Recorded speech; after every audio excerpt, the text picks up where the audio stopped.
hypnotic dance. She holds me here with only a glance. She's over me. She's over me.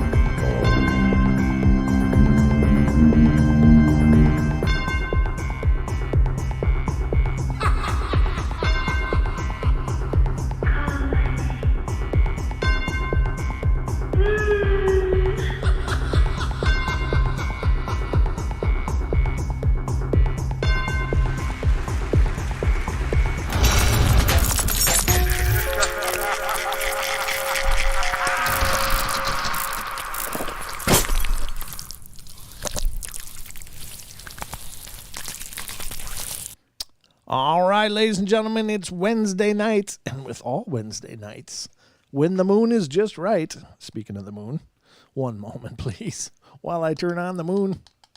Almost there. Turn on the portal behind us, too. I did. Well, it's on, but it kind of got minimized for some reason. I don't know why, but I'll re-maximize it because, of course, you got to be in the portal.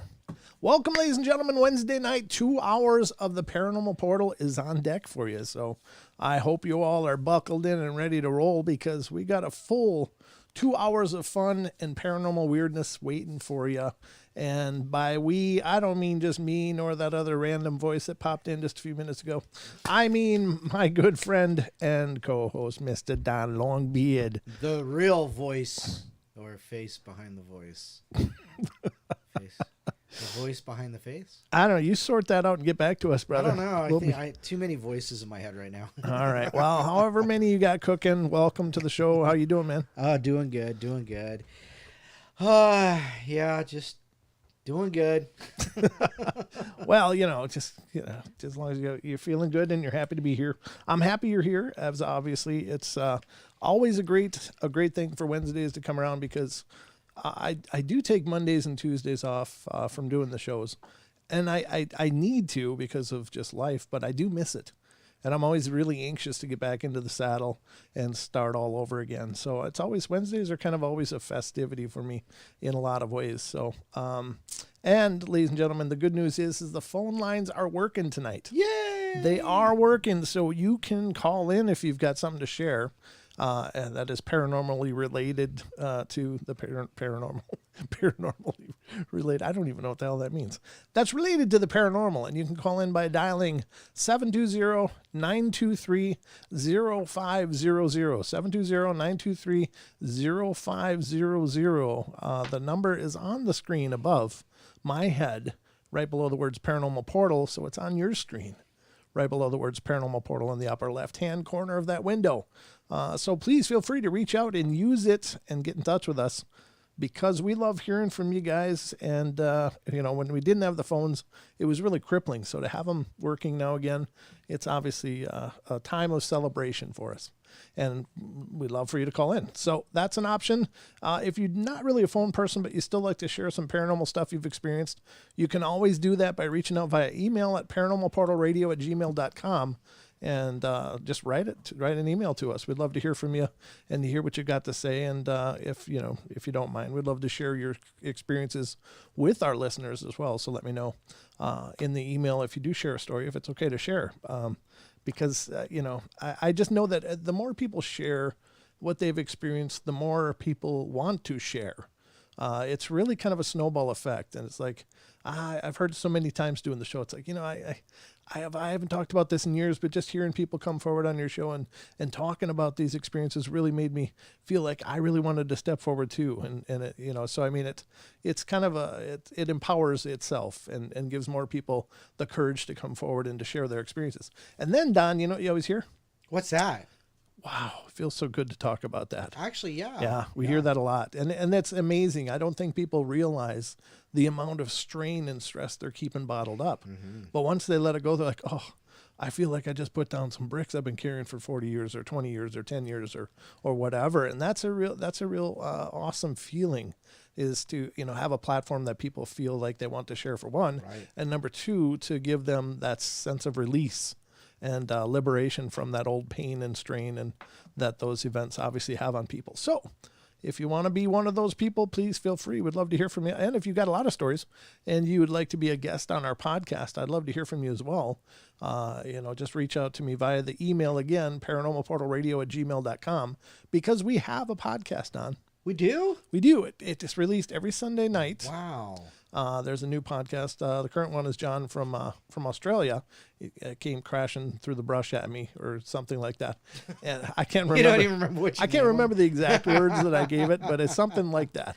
And it's the most recent podcast that we have. And it was a great conversation with John from Australia about what he's experienced. That is correct. And he's experienced a lot. He's seen and been around a lot of this stuff throughout his life. So I thought when he mentioned about the river, he was in the river and he was fishing. Yeah. And he was talking about how wide it was. Mm-hmm. He said he could like run and jump over at least half of it into half of it. Yeah. Just think if something was there, it could how much farther it could go. I know. That was a great episode. I know. Yeah, it was a lot of fun to talk to him and a real good episode. So if you haven't checked that out, you can go into all the major podcast players: Pandora, Spotify, iHeart, iTunes, Google Play, Stitcher, Castbox, and many more. I can't even remember all of them. Yeah, no doubt. That's all I can remember off the top of my head, which for me is huge. But those are some great episodes as well, and it is different from what you're hearing here. Generally, the podcasts are their own show. That's not like we do sometimes take YouTube videos and create podcasts out of them, but for the most part, the podcast is all a whole separate production. So what you're hearing there, you're not going to hear anywhere else. So just so as you knows. But you know what I'm thinking, Don? What are you thinking? Well, I feel like I got a hankering for something. I got a hankering for some news.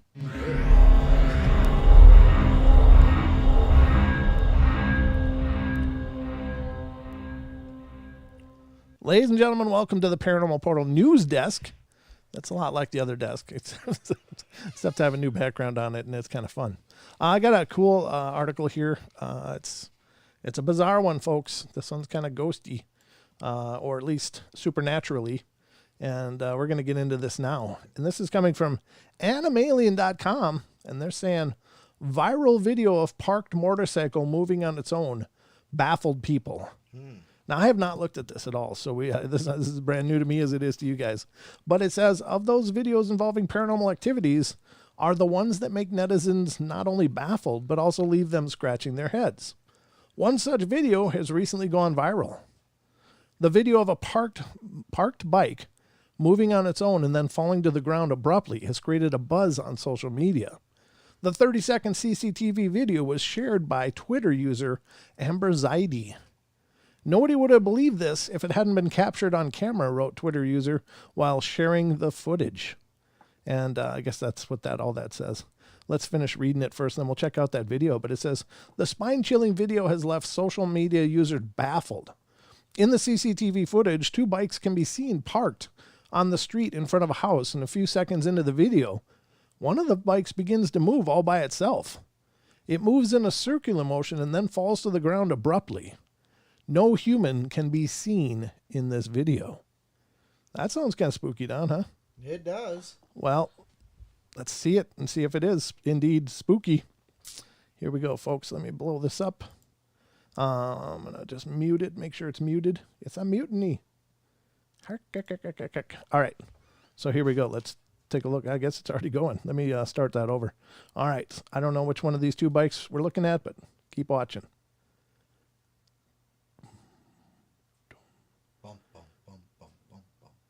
Is there something supposed to happen? There it goes. Oh, wow. Yeah. Yeah, that's not your normal motion there, is it? It's Not by itself, no. It's dragging the kickstand too, Don.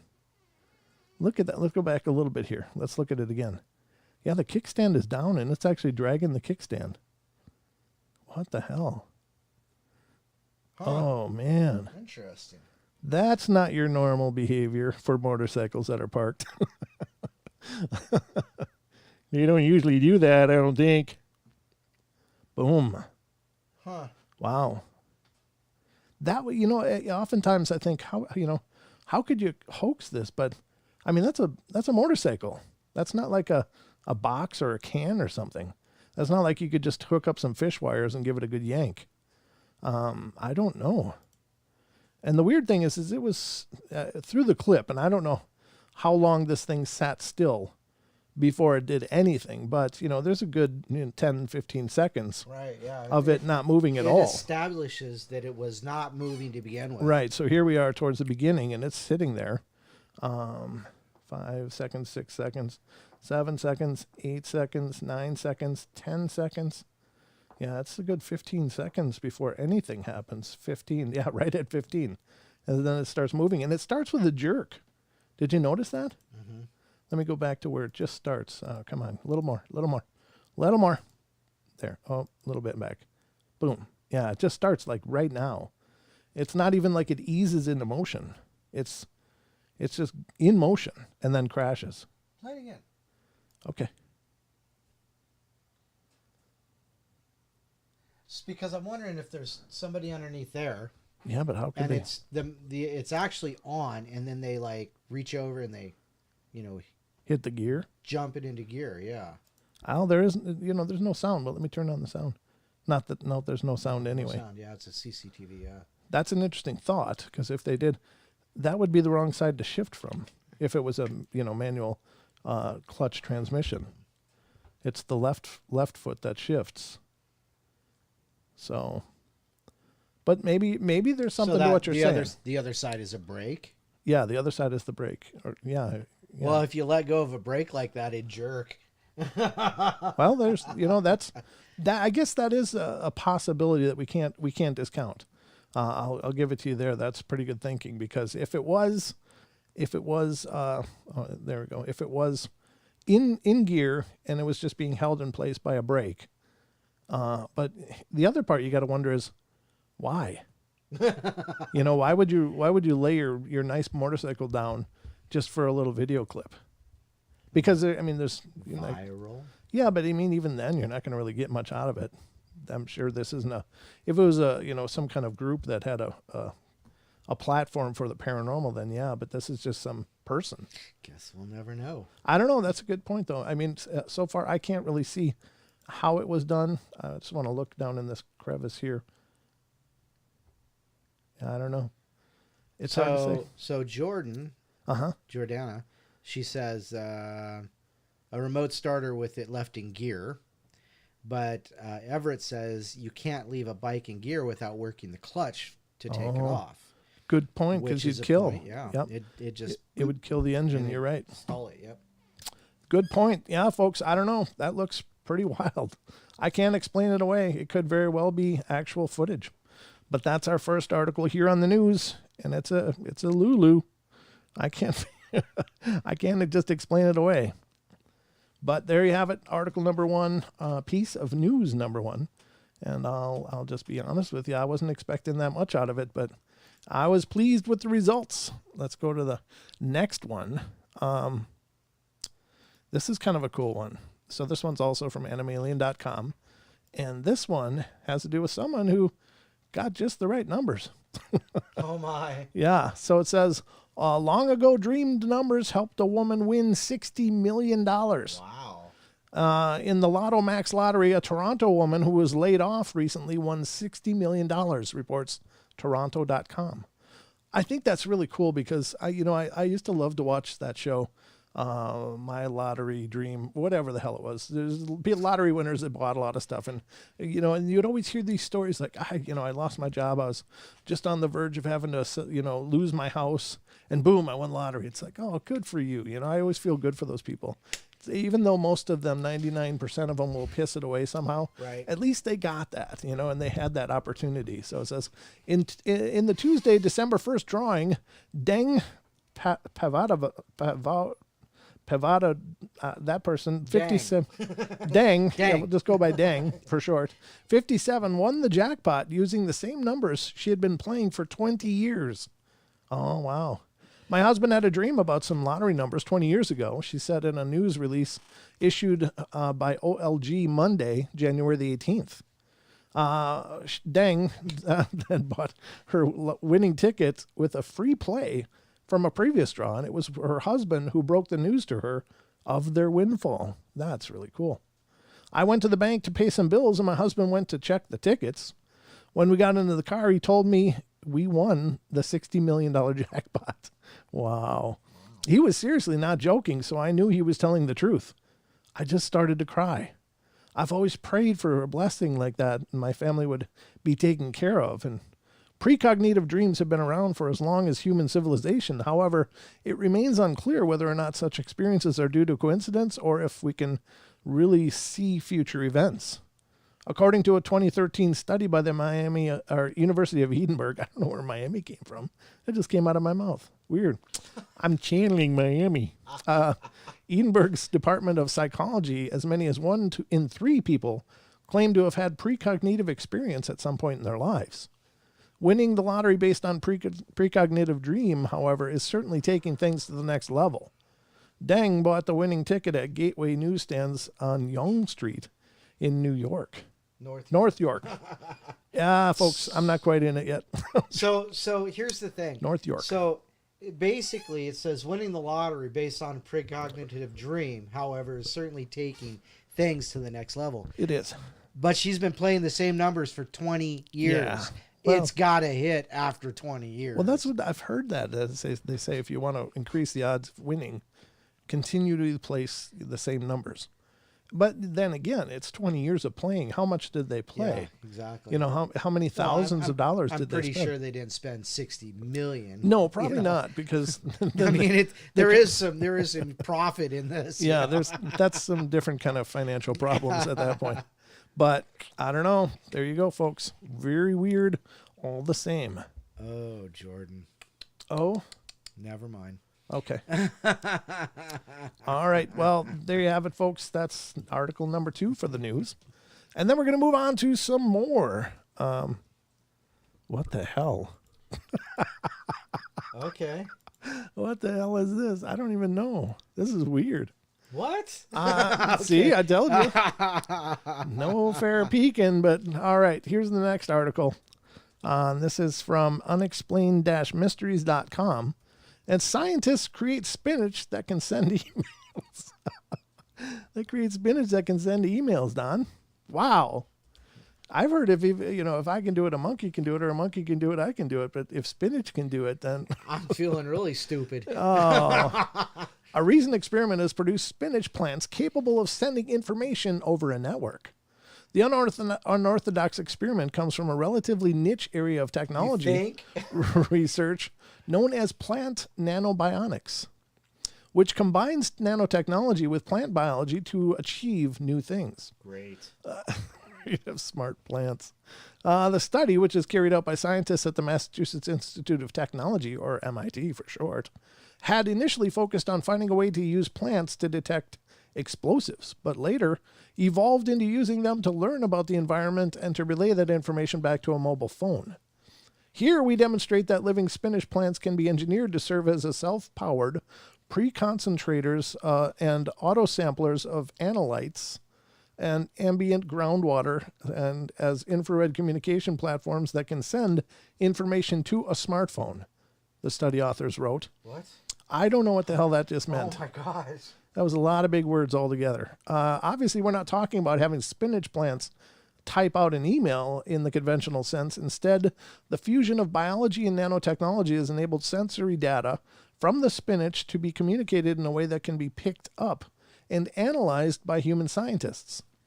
Plants are very good analytical chemists, said study lead author Professor Michael Strano.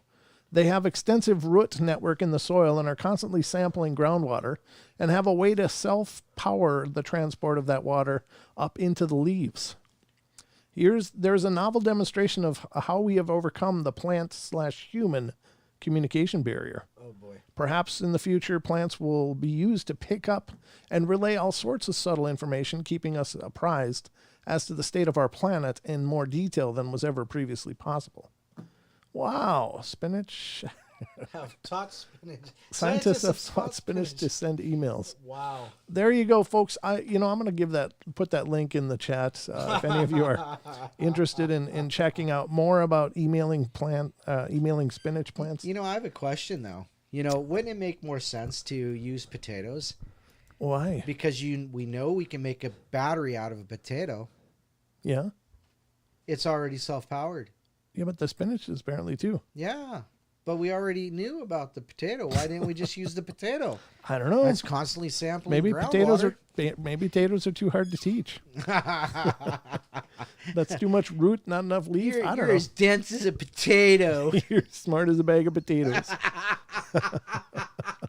I don't know, folks. Well, and another thing popped into my head too. Will this change vegetarianism? Do you know that your spinach speaks? No, but it can email.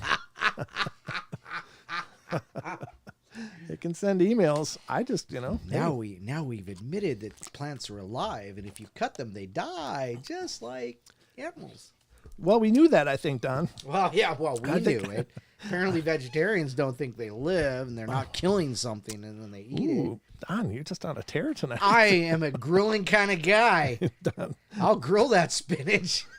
Put it right on top of my grilled steak. There you go. And put some mushrooms, yep. Garlic onions, and butter. Yep. Garlic. There you go. Got to throw on the cow, the butter for the cows on the cow. From the milk, yeah. There you go, Don. You're just tearing it up. I tell you, this is new though. I was thinking, how would they use that? Well, then you got to wonder, are they going to have like smart plants planted around bases and stuff? What was the name of that movie where? I'm sorry, around. I'm sorry, I was just talking. That's all. Smart plants planted around like bases and stuff that will be able to sense when people are walking through, or be able to detect the presence of people or whatever. We can have like security plants around people's houses. Plants, yeah. And they biofluoresce when somebody walks by. No, they email. They just email. Oh, by the way, intruder alert. Hey, Don, that's kind of funny. Somebody's in your garden. Hey, come on. Somebody's messing with your grill. Somebody might be messing with your taters out here. The dog just peed on me. That's not good for my roots, Too much nitrogen.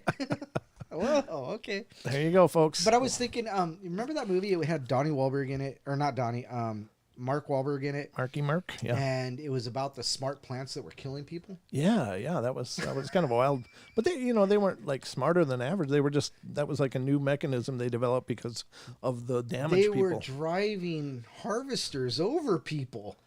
What? Yeah, they drove a harvester over people. Lawnmowers, vroom. They were driving. I think that was people were driving them, and then they just ended up getting that gas, and because they were emitting like toxic fumes in that movie. Okay. Yeah, The Happening or something it was called. Yeah, that's it. Yeah, I don't think. But the plants were still doing it. Well, they were killing people. Yeah, but But anyway, there you go, folks. There's smart spinach now that can allegedly email you what's up. Now this is different. I don't even know if this isn't necessarily paranormal, but it's interesting, and I'm going to share it with you because it's interesting and it's weird, and I've never heard of this before. Neither have I. But this is from unexplained-mysteries.com. Mummies with gold tongues unearthed in Egypt. Oh, you sweet talker, you. Yeah, well. Well, that's a silver tongue. Never mind. Yeah, well, I wonder what a gold tongue's good for then. Archaeologists have unveiled the remarkable discovery of 2,000-year-old Egyptian mummies with gold tongues. Ah, okay. The mummies were found in a series of rock-cut tombs in Alexandria's Taposiris Magna Temple. Taposiris, okay. I don't know. In northern Egypt by a team of archaeologists from Egypt and the Dominican Republic. While the bodies themselves were poorly preserved, one thing that stood out straight away, each of them had a golden tongue, an amulet coated in gold foil, placed inside of their mouths. It's believed that the real tongues had been removed during the embalming process and replaced with the gold replicas as a way to help the deceased speak to Osiris, the Egyptian god of the underworld. Excuse me. Further depictions of Osiris were also found in various forms around the tomb. In addition to the gold tongues, the team discovered the other art. Look at how that artifact is spelled. Artifacts. Including the funeral mask of a woman, the remnants of a golden wreath, and 8 marble masks. Coins bearing the image of Queen Cleopatra the Seventh had previously been found there as well. Wow. There you go. There's gold tongues. Yeah, that's interesting. Obviously, they weren't discovered by grave robbers because... Apparently not, yeah. No, but it's just gold foil, so that's like a leaf, right? Well, yeah, gold leaf, yeah. Yeah, okay. Very interesting. Wow. I'd never heard of that before. It's not paranormal, but it's certainly not normal. So we're going to use it here on the show because that's how we roll on the paranormal.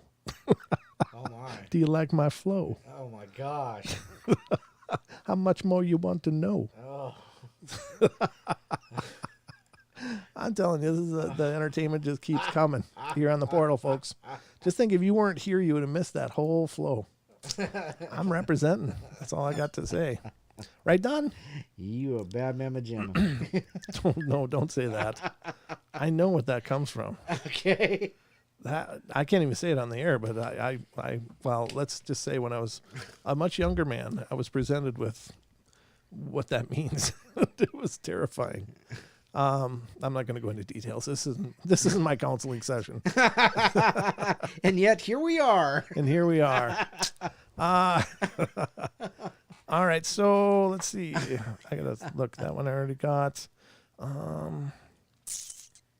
We already talked about that one. I'm just going through the list here to see if there's anything more before we're done with the news. But I think we're done with the news. Okay. And I think, ladies and gentlemen, that's the news.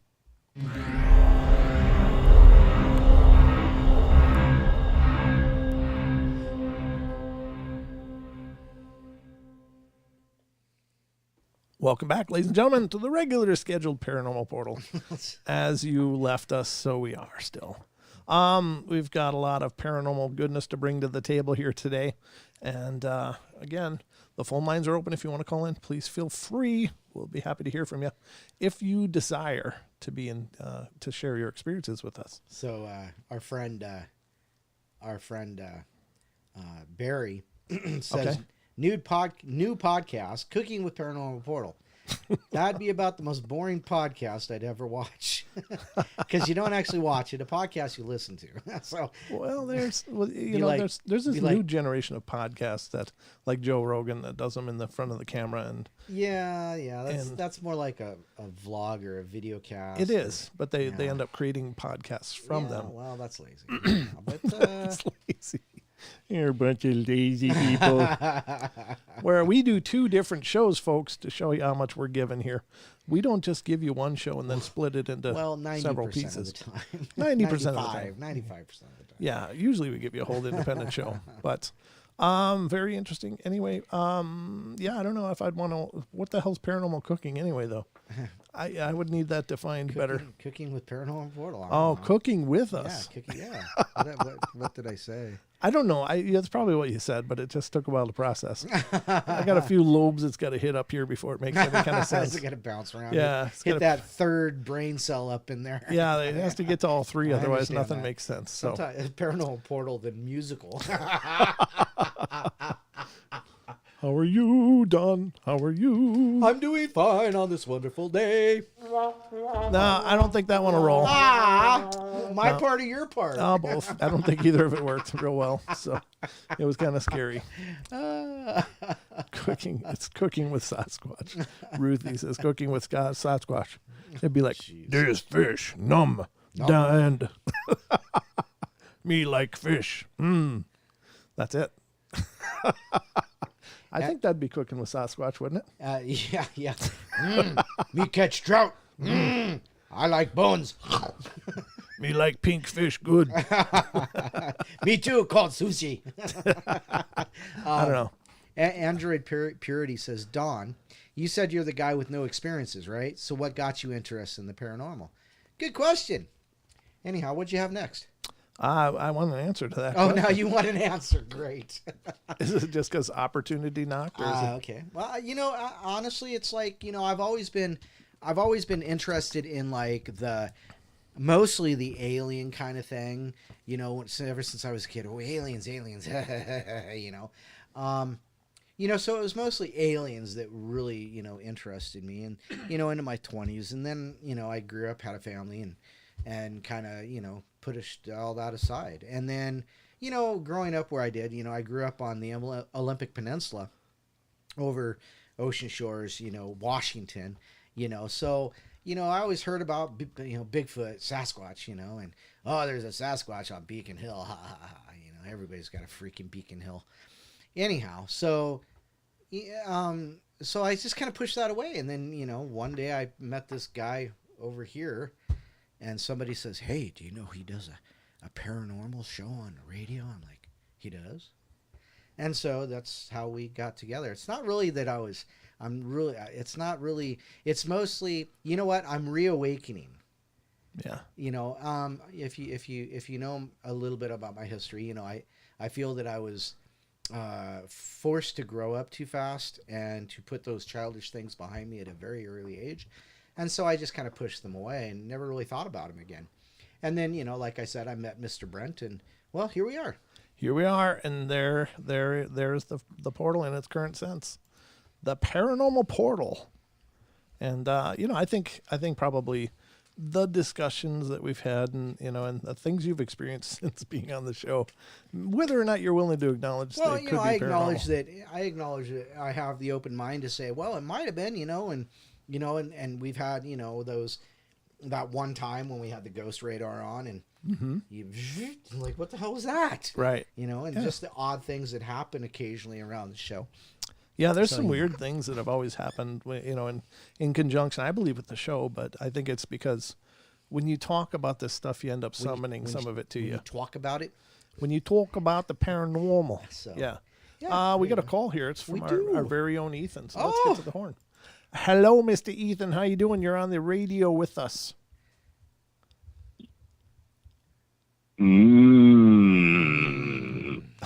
How you guys doing? I think we're doing good. Thanks. How are you doing, brother? I'm just calling to say hi and stuff. Not much, but that part about the spinach thing, I find that weird. Yeah, we find it pretty weird too. That's kind of, it's bizarre. I think the part of it that bothers me the most is, can't we just let plants be plants? How about that? I don't know if we got to roboticize them or cyborg our plants up, It's like it's part mechanical too. It's like, I don't know. But there again. Are we trying to turn the world into a machine? Yeah, exactly. Are we trying to turn our world into machines? That's going to be scary. That's true. Could have killer spinach out there, Ethan. I think I'm going to have to lay low for a while. Yeah. I want to see one of your videos sampling the bionic spinach. Bionic spinach. If that happens, I'll let you guys know. And speaking of plants, there is an episode I've seen on the show called Mysteries at the Museum. Are you familiar with that show? Yeah, absolutely. There was an episode about a scientist who did a study about plants, and he hooked up a lie detector on a plant, supposedly. Okay. Mm-hmm. And apparently he did all sorts of things with the plants, and it turns out that, according to his study, every time he does something to the plant, the needle shifts based on the plant feeling something.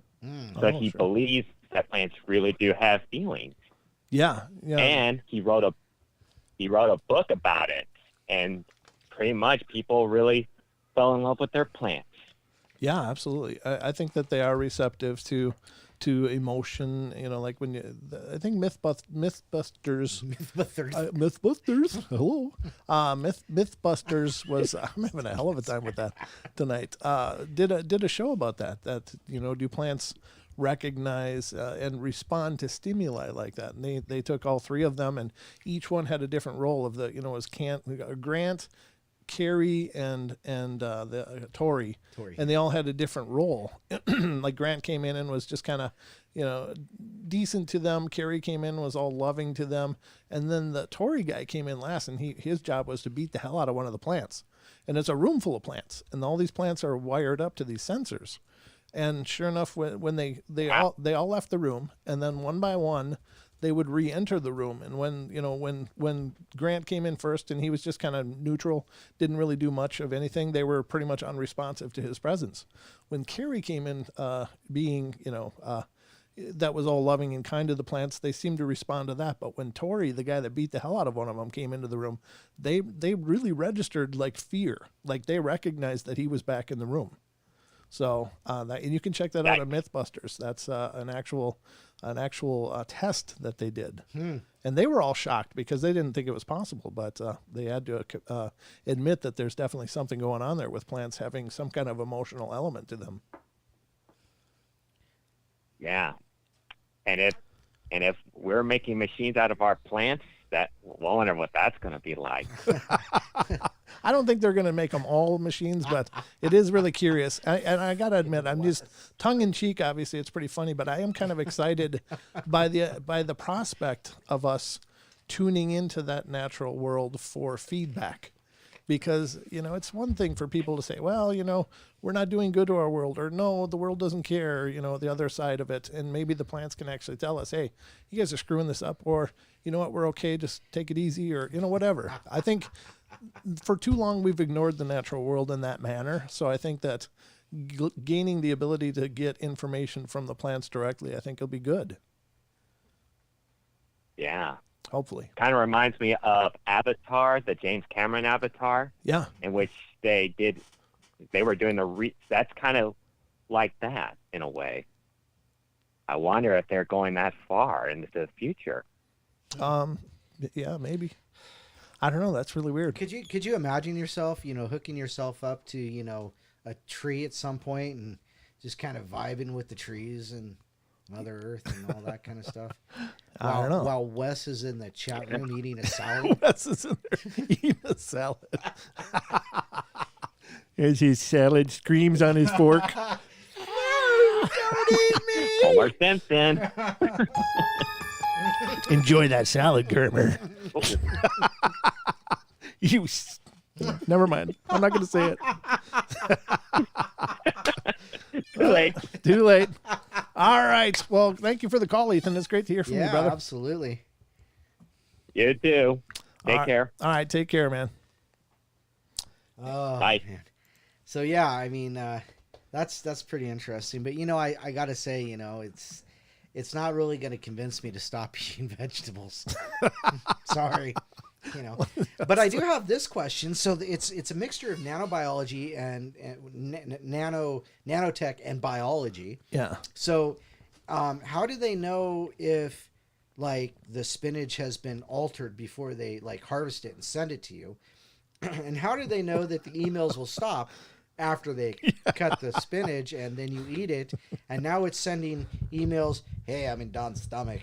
This is what's going on. Day 3. I've been chewed to a pulp. I'm in some dark, wet place. Pretty sure I'm being slowly digested.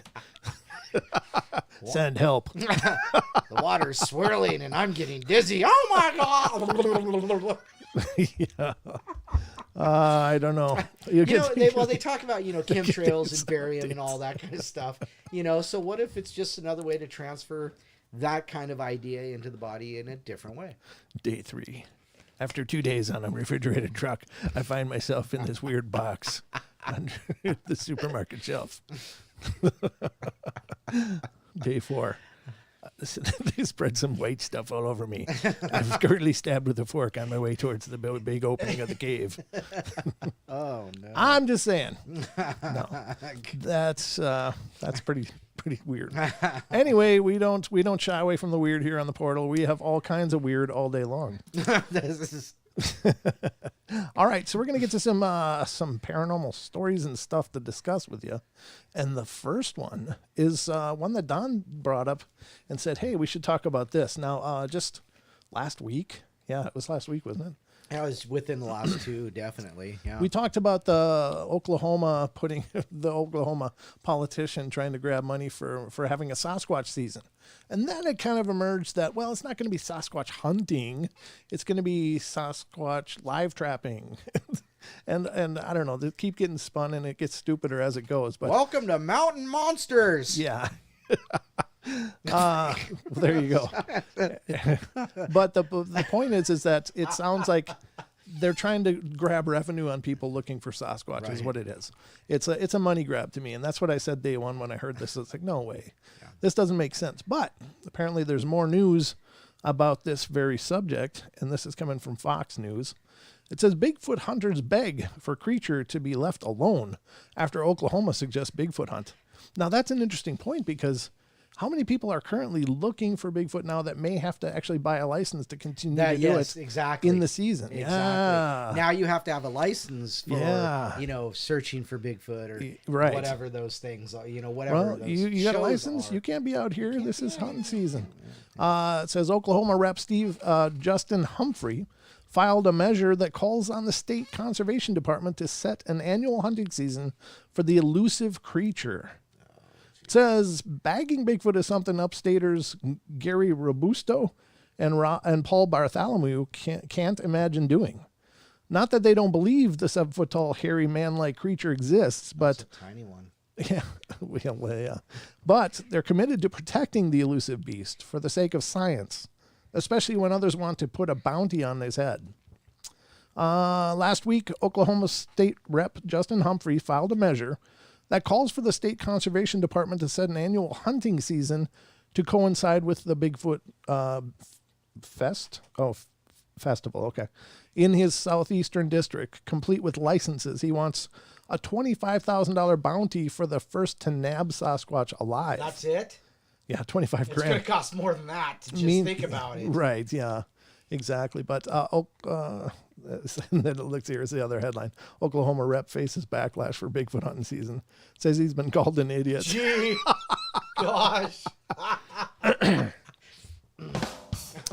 Humphrey insists he wants only to bring in tourists and their cash. All of it. Wow, yeah. And emphasizes he doesn't want to kill Bigfoot. I can promise I'm going to be one of the first hunts, and I guarantee you we will have fun, and that's what it's all about. He told the Oklahoman, and that's what we're trying to promote. Settle down, Jose Canseco. When the New York-based Bigfoot enthusiasts got wind of Humphrey's scheme, they fumed. When New York-based? Why would they? Okay. Anyway, Bigfoot should be protected, not shot, Robusto told the Post. These creatures should be preserved in their natural environment. Any kind of new species like a Bigfoot even needs the protection of some kind of federal law. Bartholomew then called the bounty idea a gimmick and pointed out his hometown of Whitehall, considered the Bigfoot capital of the Northeast by believers, passed legislation that he proposed in the early 2000s establishing the area as protective habitat for Sasquatch and banning the willful harming of the creature. Also included in the measure is a tribute to Bigfoot's long history in New York, from early sightings by the Algonquin to Iroquois tribes to now. He modified the law, which doesn't include any fines or jail time for violators, after one in Washington State's Skamania. Skamania? Okay. Exactly as it sounds, yeah. Well, I don't know. I didn't know how it sounds. That's why I got stuck. And one in Port Henry, which protects Lake Champlain's champ, an aquatic monster. Last year, Oklahoma had 104 Bigfoot sightings, lagging behind New York's 113. Both states fall in the middle of state rankings in the Pacific Northwest. Washington State, California, and Oregon top the list. A hunting season is a bad idea all around, certainly for Bigfoot, but also for the hunters. Bartholomew said you could have hunters hurting themselves, shooting a little haphazardly. That was my point, too, is like, all right, deer look nothing like a person. How many people get shot every year just from deer hunting? I thought I was a deer. Well, let's put them out there with guns and tell them to hunt something bipedal. It looks an awful lot like a man. That sounded exactly like Silly Billy. I thought it was a deer. Says Robusto, 41, told the Post he has seen a Yeti twice. Wow, where did he see a Yeti? He's over in the Himalayas? Apparently. In 2012, not far from the town of Whitehall on the Vermont border, and about a month ago in Albany County where he lives.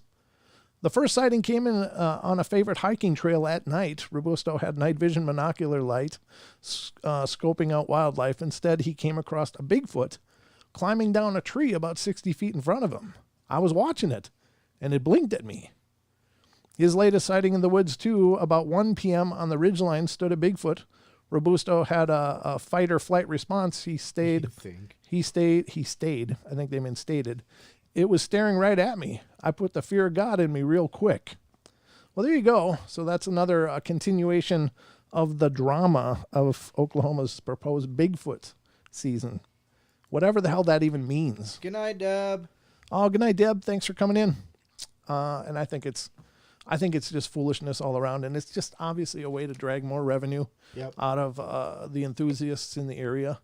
Because even, I'm not hunting them. I'm not actually hunting them. Well, we don't know that. You have to pay the fine. So please define the word hunting. Right. Right. Why do I need, if I'm not planning on bagging one, do I need the license? Yeah. Well, they're going to say you do. Well, yeah. So. And if you're doing it on camera for a show, you got to pay 4 times as much. Yeah, and give up all the rights to any footage. Because state, forest land and federal forest land isn't, free. No, it's not. Don't most of it, I don't know if this is true or not, but believe me, I know I sound stupid, but I never go anywhere, so I don't know this stuff. But if you're in a state forest, are you supposed to have a permit of some kind? In Idaho, you do. You do. It's a state forest, though. Right. Why should I pay $15 extra a month or a year when I do my tabs and when I redo my tabs on my car? Why do I have to pay $15 more? You've already stolen half of that in tax. Okay. Duh. Don's tax therapy now commences. All right, so we'll get Don calmed down here. It was just a question, with a commentary. Yeah. All right. So, but those are the secrets the shadows keep. Yeah. And the basement keeps. I'm gonna have to do a tab all for you. The secrets the basement keeps. Let's see. Here's another one. So this one is the Kentucky family had a Bigfoot encounter. Wow. This is from 2018 though. So it's not necessarily cutting edge news, but it's Bigfoot news. And if you haven't heard it, it's brand new to you and me. So let's have a look at this. It says, this is coming from the National Cryptid Society. Bringing cryptozoologist awareness to the public. Very cool. I just stumbled on this site. I'm really excited about this. So it says the following is submitted anonymously and describes encounters that allegedly occurred in the mid-90s. So again, it goes even back further to the 90s. My family owns a small 100-acre farm between Princeton and Fredonia, Kentucky. And I'm telling you the story told to me by my aunts, uncles, and cousins. It started with odd noises, whistles, and bad smell. Then something that can only be described as Bigfoot starting making appearances around my aunt and uncle's farmhouse. He kept his distance from the house. He would stand a couple of acres back near the barn. Then one night, while my aunt was alone at home, she heard something on the back porch. It was an enclosed back porch. Oh, no, that's not good. But had no back door, only a door leading into the house. She went to the back of the house, and when she went to peer outside, the Bigfoot was standing in the back porch. Oh, God. Would that not just, would you not have to just scrape your underwear? Hello, neighbor. Do you have a cup of sugar I could borrow? I'd be fudge straighting the Hanes at that point. Yikes. Whoop. Stripes. Yeah. She said he was around 7 feet tall, shoulders broader than the door was, and was hunched over, peeping in. She was so scared she called my other aunt and uncle and had them run over. Yeah, because they'll wait around. Yeah, Operation Human Shield, go. Stay here, I'll be right back.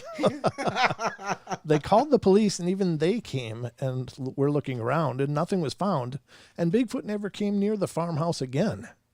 Another incident happened a little bit after this. My uncle and cousin went walking after dark in the back fields, and they were looking for whatever frightened my aunt. And they were in a small bunch of trees when my cousin felt something breathing down at him. Ooh. Oh, God, that would be horrible. They frantically started for their flashlights, which they had off. He said by the time I turned it on, the creature had bailed. He said that they had to have been up in the trees. Oh, okay. Another incident happened with my aunt, and this is before the back porch incident. She was out walking through the forest and decided to lay down next to a tree and rest. After she woke from her nap, something had quietly left wildflowers beside her. Wow. How about that? It's a courtship. The courtship of sass. He's kind of romantic. He's good. He's kind of cool. Yeah, I know there's some more stories I'm forgetting, but that's the more interesting ones that I was told. Wow. These are all true and happened to my family in the mid-90s. No sightings have happened that I know of since then. I do believe he is still around.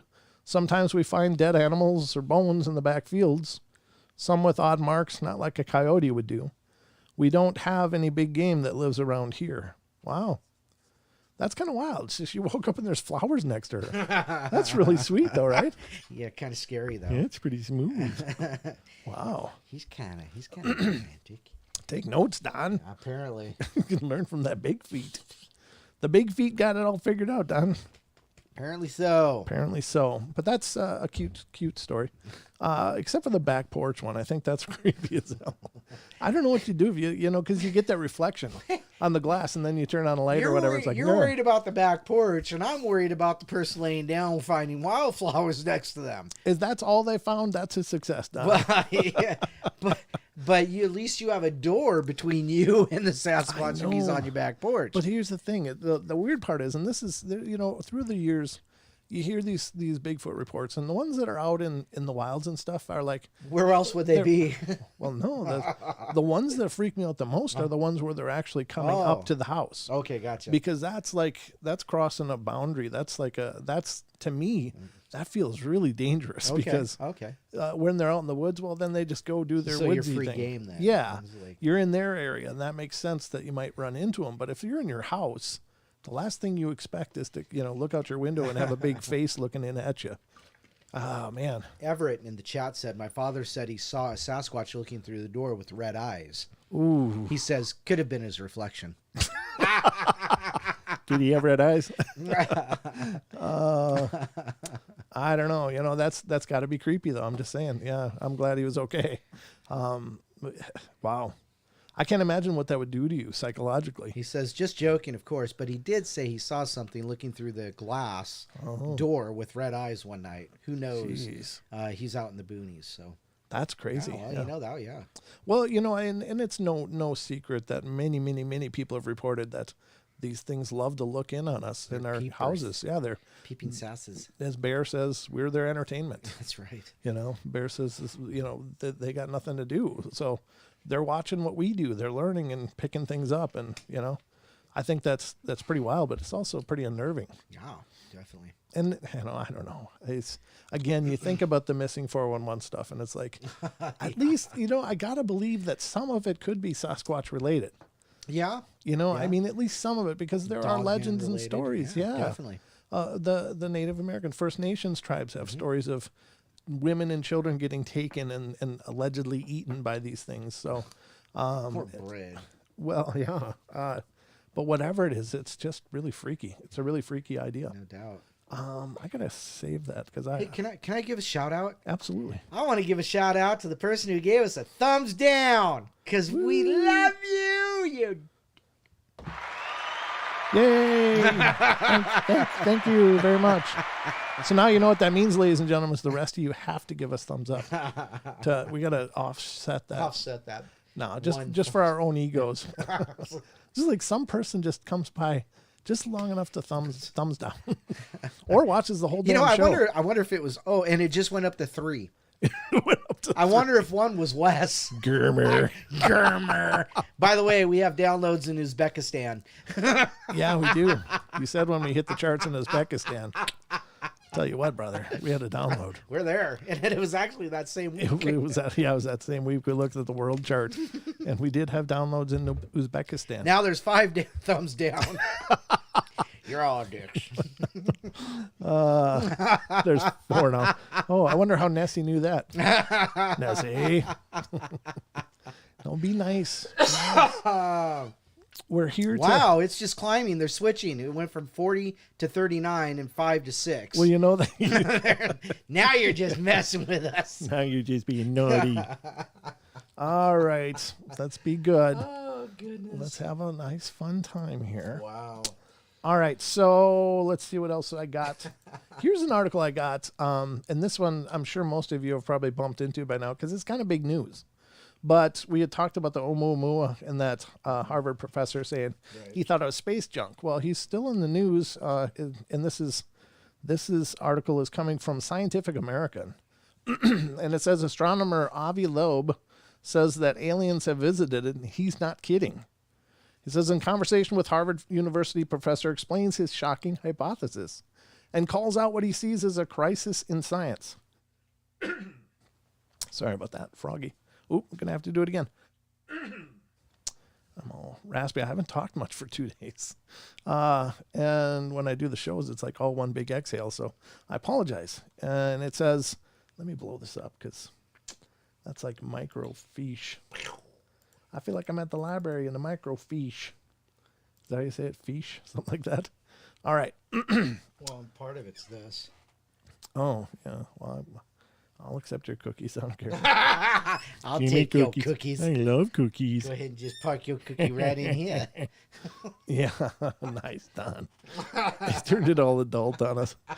It says Avi Loeb Loeb is no stranger to controversy. The prolific Harvard University astrophysicist has produced pioneering and provocative speech on black holes, gamma ray bursts, and early universe, and other standard topics of his field. But for more than a decade, he's also courted a more contentious subject, namely space aliens, including how to find them. Oh, wow. Until recently, Loeb's most high-profile work in that regard was his involvement with Breakthrough Starshot program, a project funded by Silicon Valley billionaire Yuri Milner. I don't even know who that is. Do you know Yuri Milner? Not off the top of my head. To send laser-boosted, gossamer-thin mirror-like spacecraft called light sails on high-speed voyages to nearby stars. Right. All that began to change in late 2017, however, when astronomers around the world were scrambling to study an enigmatic interstellar visitor, the first ever seen, that briefly came within range of their telescopes. The object's discoveries dubbed it Oumuamua, a Hawaiian term that roughly translates to scout. The unavoidably cursory examinations of this celestial passerby showed it had several properties that defied easy natural explanation. Oumuamua apparent shape was like that of a 100-meter-long cigar or pancake, did not closely resemble any known asteroid or comet, and neither did its brightness, which revealed Oumuamua was at least 10 times more reflective than one of our solar system's typical space rocks. Shiny enough to suggest the gleam of burnished metal. Most strangely, as it zoomed off after swooping by the sun, the object sped up faster than could be explained by our star's waning gravitational grip alone. Run-of-the-mill comets can exhibit similar accelerations because of the rocket-like effect of evaporating gases jetting from their sunlight-warmed icy surfaces, but no signs of such jets were seen around Oumuamua. Oh, hold on. To Leb, the most plausible explanation was as obvious as it was sensational. Taken together with its possibly pancake-like shape and high reflectivity, Oumuamua's anomalous acceleration made perfect sense if the object was in fact a light sail, perhaps a derelict from some long-expired galactic culture. Primed by years spent pondering how we might someday find evidence of cosmic civilizations in the sky's depths, he became increasingly convinced that with Oumuamua, the evidence had instead found us. In late 2018, Loeb and his co-author Shmuel Bayali, Harvard postdoctorate fellow, published a paper in the Astrophysical Journal Letters arguing that Oumuamua had been nothing less than humanity's first contact with an artifact of extraterrestrial intelligence. The paper had been smash hit with journalists, but has fallen flat with most of Loeb's astrobiology-focused peers who insist that, while strange, Oumuamua's properties still place it well within the realm of natural phenomena. To claim otherwise, Loeb's critics say, is cavalier at best and destructive at worst for the long struggle to remove the stigma of credulous UFO and alien abduction reports from what should unquestionably be a legitimate field of scientific inquiry. Loeb has now taken his case to the public in the book Extraterrestrial, The First Sign of Intelligent Life Beyond Earth, which is just as much about the author's life story as it is about Oumuamua fundamental mysteries. Scientific America spoke with Loeb about the book, his controversial hypothesis, and why he believes science is in crisis. Hi, Avi, how are you? I'm good, but I've been losing sleep because in order to cope with all the media requests, I've been doing interviews with, for example, Good Morning Britain at 1:50 a.m. and Coast to Coast AM at 3 a.m., plus appearances on U.S. networks and cable television. I've got about 100 podcast interviews to do in the next few weeks, and I already recorded a long conversation with podcaster Lex Fridman and Joe Rogan for their shows. He's done. I've never seen anything like this. There's been so much interest in the book. I mean, there were 10 filmmakers and producers from Hollywood who contacted me over the past few weeks. I joked with my literary agent that if film comes out of this, I want to be played by Brad Pitt. Jeez. Sure. Ha, indeed, the resemblance is uncanny. Based on your productivity, I've never gotten the sense that you get a lot of sleep anyway. My routine is to wake up every morning at 5 a.m. and go jogging. It's really beautiful and nobody's outside.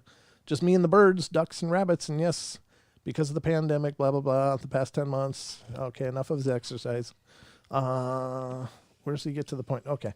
Speaking of some important things here, here's one I think we both agree on. In science, we must keep each other honest. I mention it only because there's a point in extraterrestrial where you claim you don't want the limelight and that you're not interested in self-promotion. How can that be true? Let me explain. I think talking to the media is an important opportunity because it allows me to share my message with the broader audience that otherwise would not have exposure to it. There you go. I agree. Yeah, that's good. What is your message exactly? I take it you're talking more about more than Oumuamua. Yeah, my message is something that is wrong with the scientific community today in terms of its health. Too many scientists are now mostly motivated by ego, by getting honors and awards, by showing their colleagues how smart they are. They treat science as a monologue about themselves rather than the dialogue with nature. They build echo chambers using students and postdocs who repeat their mantras so that their voice will be louder and their message will be promoted. But that's not the purpose of science. Science is not about us. It's not about empowering ourselves or making our image great. It's about trying to understand the world, and it's meant to be a learning experience in which we take risks and we make mistakes along the way. You can never tell in advance when you work on the frontier what is the right path forward. You only learn by getting feedback from experiments. Okay, there's a lot more article than I intended it to be, but anyway, we'll continue.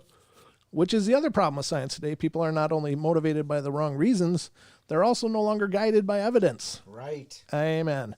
Evidence keeps you modest because you predict something, you test it, and the evidence sometimes shows you're wrong. Right now, you have many celebrated scientists doing mathematical gymnastics about lots of untestable things. String theory, the multiverse, even the theory of cosmic inflation. Once in a public forum, I asked physicist Alan Guth, who originated the theory, is inflation falsifiable? And he said it's a silly question because for whatever cosmological data an experiment gives us, a model of inflation can be found that accommodates it. And therefore, inflation is a very strong position because it can explain everything. But I see this as a very weak position because a theory of everything is sometimes a theory of nothing. There may be no difference between the two. I agree. I like this guy. I like his forward thinking. To me, this bubble of imaginary stuff is like being high on drugs. You can get high and imagine that you're wealthier than Elon Musk, who is now the richest person in the world. It's a very fun thought.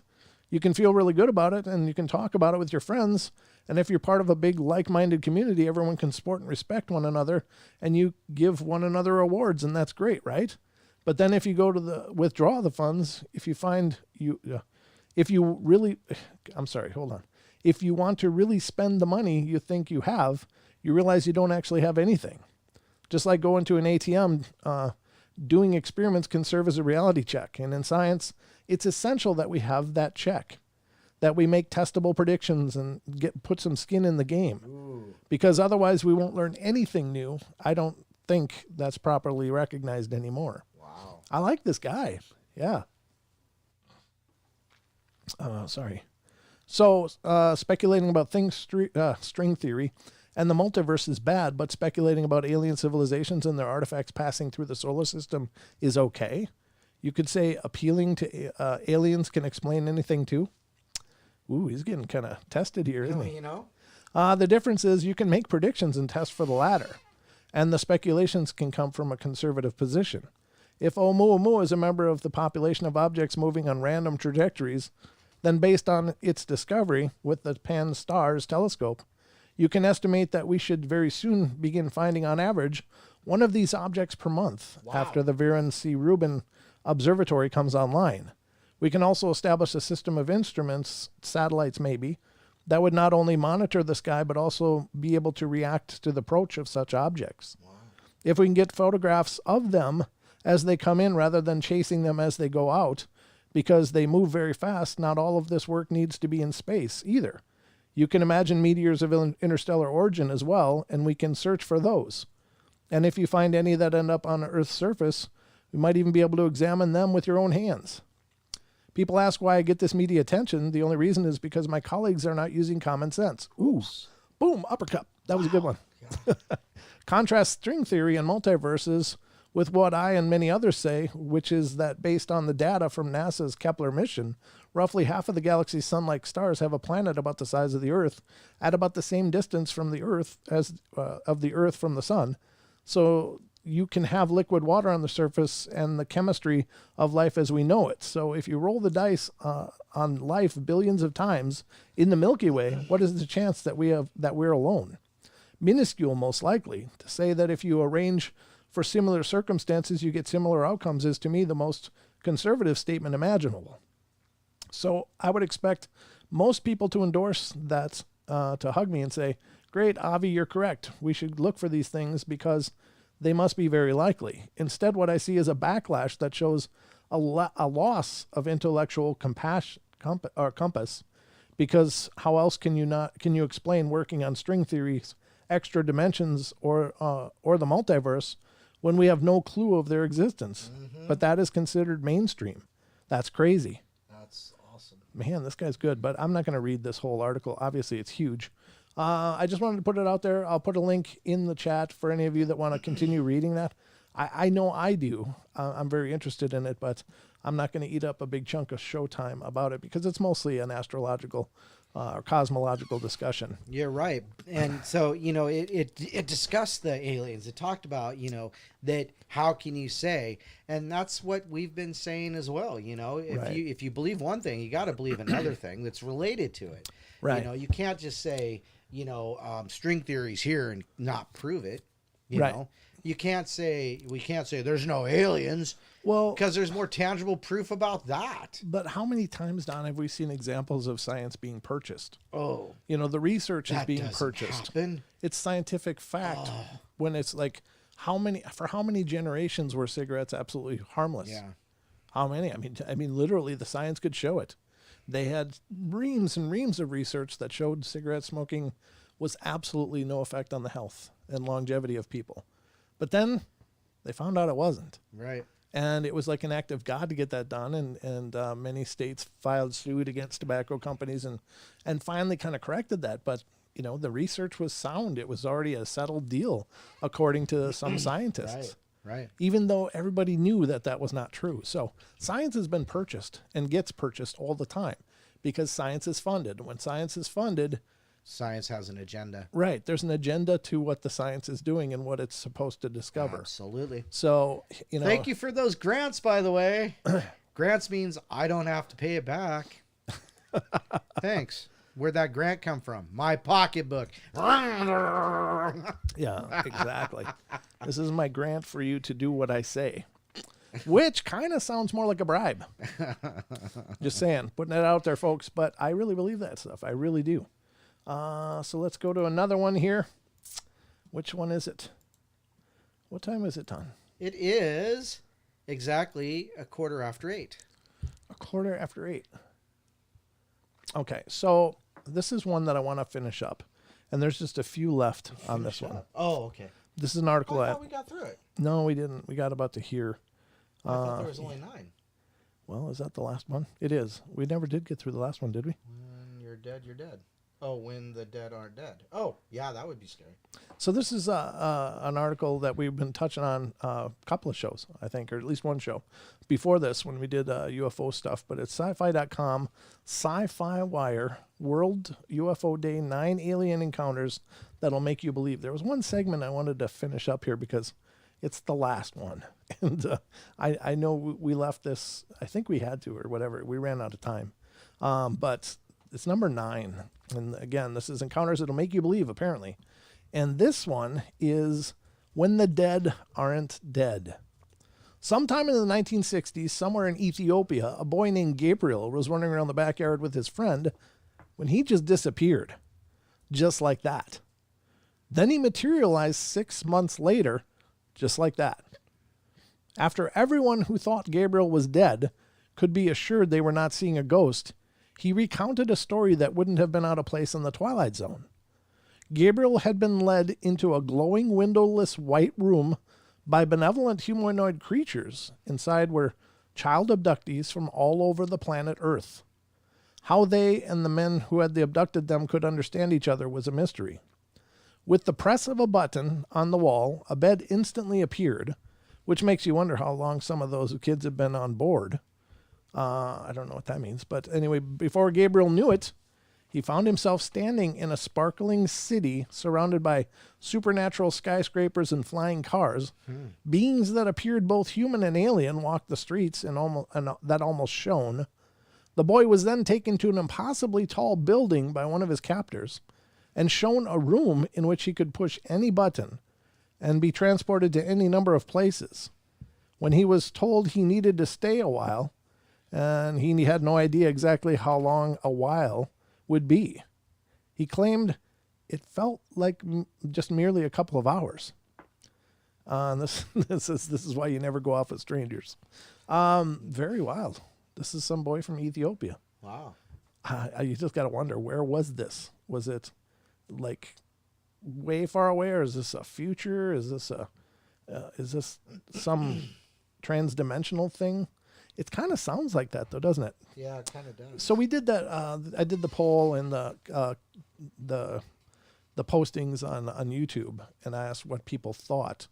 Where are these UFOs people coming from? And the choices were several. One of which was, well, let me just pull it up a sec here, and I'll let you guys see.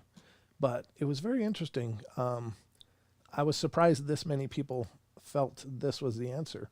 But I think it's really cool because we got some really great insights into what people think here. But the poll that I took was, do you think aliens are beings from distant stars or galaxies? And 19% of the people believed that was probably the most likely or the most common. Now, all of them I knew were always options, but I just wondered what people most thought were visiting us. Now, coming in first, transdimensional beings that are able to move through dimensions, 49%. Wow, almost half. Yeah, almost half of the vote was just on this one. So most people believe that there's transdimensional capabilities that these have, and they're possibly from some other dimension. Beings from inner Earth, Hollow Earth had 8%. A future version of us was at 6%, and secret military projects was at 19%. So 19% for both distant stars or galaxies and military projects. So tied for second. Tied for second place. That's out of 144 votes too. That's pretty. Yeah, that was pretty good feedback. Yeah, that's nice. That was a good sampling. So thank you to everybody who took part in that, and I was surprised to hear that. But now, when you hear a story like this one, how they're just suddenly running with a friend and was gone, boom. It really does make you believe, hey, did they just open up a little transdimensional deal and pop, out came the kid? You know what I mean? That's so terrible. It's not what I mean. There's no more labor. It wasn't. We just open up a portal and pop, out comes the kid. Boy, wouldn't that be convenient? It would be awesome. But I think that's very interesting, and this story seems to really correlate that. If what this child is reporting is actually what happened, and you got to believe that he probably was just saying this is what happened. Wow, very wild. But anyway, I just wanted to share that story with you because it's been on my roster here for a while.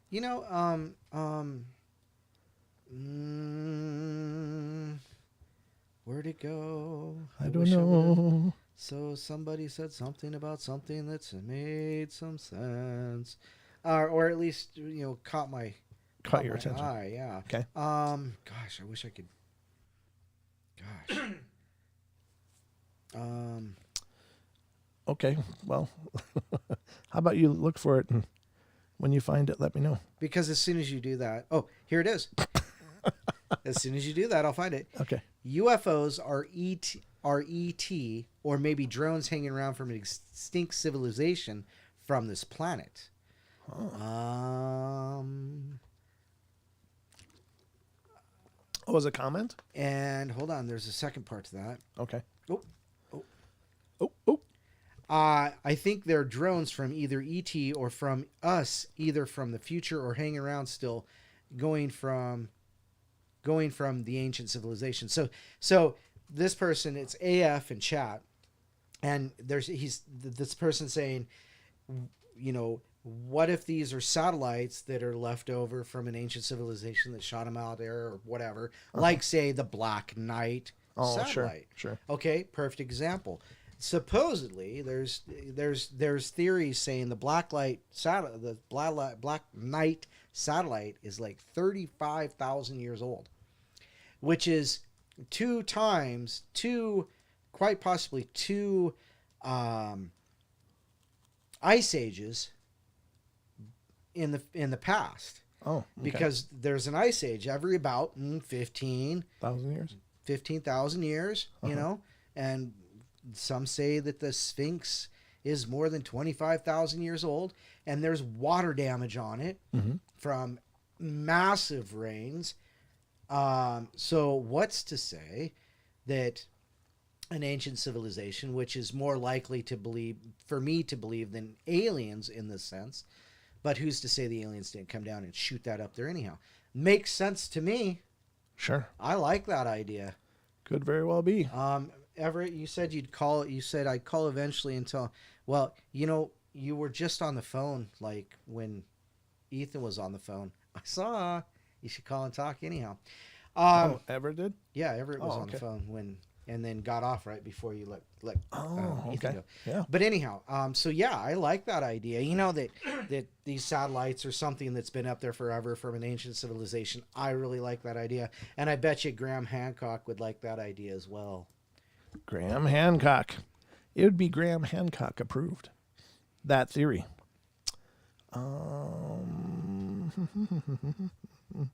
Was I going to read this one? Was that the theme? It's not the theme to, but it is the theme to the Bad News Bears. Oh, I don't know. It's something else. But that's what I remember it from. It's kind of a marching music. Yes. Yeah. I was just looking at which one we were going to get into next. Sweet. What time do we have? I just told you. So it's been 10 minutes. Okay. Okay. So there's one. I wanted to kind of do this one. The Giant Jaws of Death. Strange accounts of modern megalodon attacks. For any of you that aren't familiar with the idea of megalodon, is like a great white shark on steroids. It's like 15 times huge. 15 times the size of a great white. Yeah. Oh, really? I'm kind of just spitballing that one. Yeah, I think they're But I mean, it's huge compared to a great white. Right, like they could eat in Like one 5 bite of them. most of the great whites out there. They're just huge, like 50-some feet long, and huge teeth, everything. So now they believe to be extinct by most modern science, but there's some people that believe they're still out there in the ocean depths somewhere. And with only 15% of the oceans explored, I don't find that real hard to believe. Not really. That there are still things out there, a lot of things out there that we don't understand or know about. But this one is a Brent Swanser article, who is, of course, I'm a big fan of his. I talked to him today about getting on the show, and he's gonna let me know when he's available. Got to figure that out. But this article is from July 18th, 2016. This is one of his archived articles over at mysteriousuniverse.org. And this is Giant Jaws of Death, Strange Accounts of Modern Megalodon Attacks. So, in the history of our planet, there are a few predators that even existed that were as terrifying and powerful as the Carcharodon, Megalodon, also simply called the Megalodon, an enormous shark measuring up to 18 meters long, 60 feet, and believed to have possessed the strongest bite of any predator that ever lived, enough to crush an automobile. The Megalodon was one of the most fearsome creatures on our planet has ever seen, terrorizing the seas during the Cenozoic era, approximately 23 to 2.6 million years ago. It was a potent killing machine larger than a bus, made up of muscle, mouth, and jagged teeth up to 8 inches long, that which it used to tear through prey pretty much anything it could catch. Indeed, one can only imagine what a horrific, awe-inspiring thing the sight of a 60-foot-long shark lurching up from the depths would have been. Yeah. I mean, that's like eating your boat kind of size, you know? That's a whole different size. We're going to need a bigger boat. Or do we have to imagine? Yeah, exactly. We're going to need a bigger boat. Jaws. It is perhaps no surprise that with such a formidable mega predator, that there are some accounts that not only does the Megalodon still exist, but it is still very much willing to attack with as much ferocity as ever. Among the numerous reports of alleged modern Megalodon sightings, by far the most dramatic and most intriguing are those of ancient monsters attacking other sea life, or indeed human beings. These reports capture the imagination with their peek into the possibility that one of the mightiest terrors of the ocean has ever known may still be quite alive and well as hungry.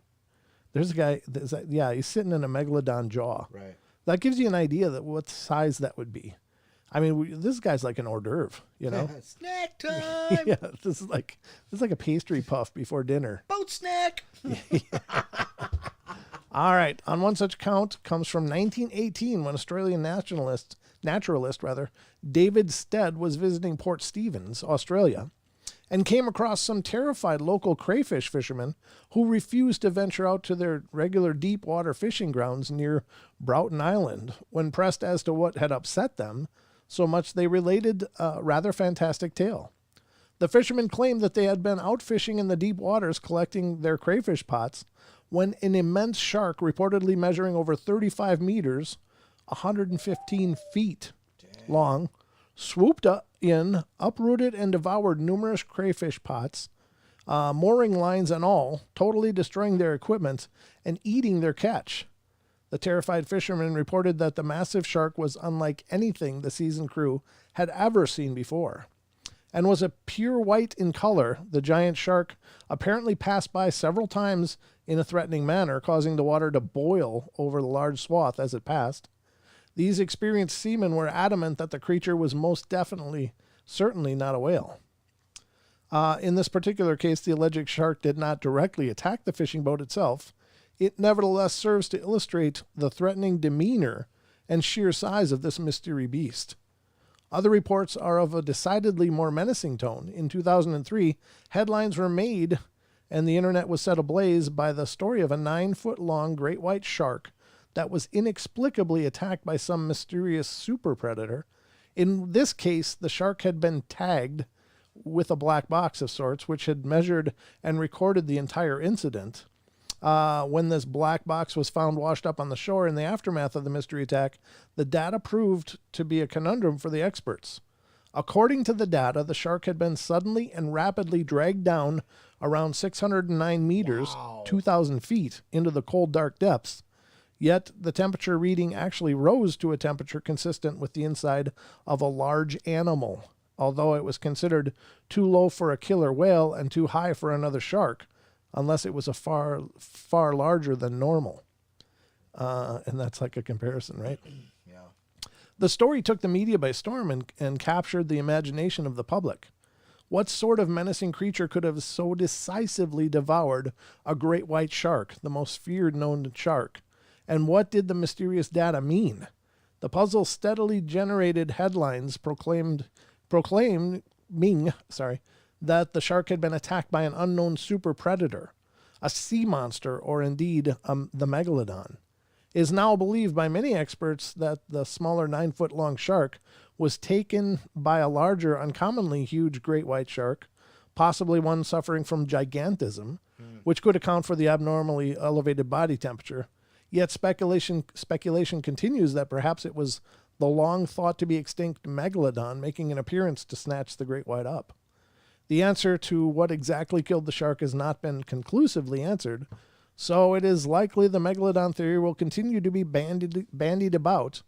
Whatever it was at least large enough to cause some alarm.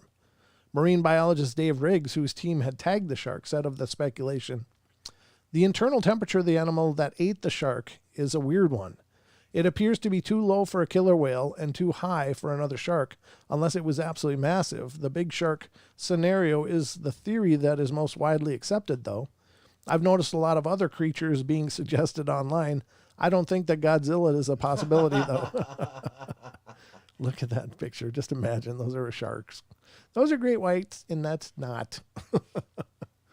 Another possible Megalodon attack was reported from around 50 miles north of Vancouver, British Columbia, Canada.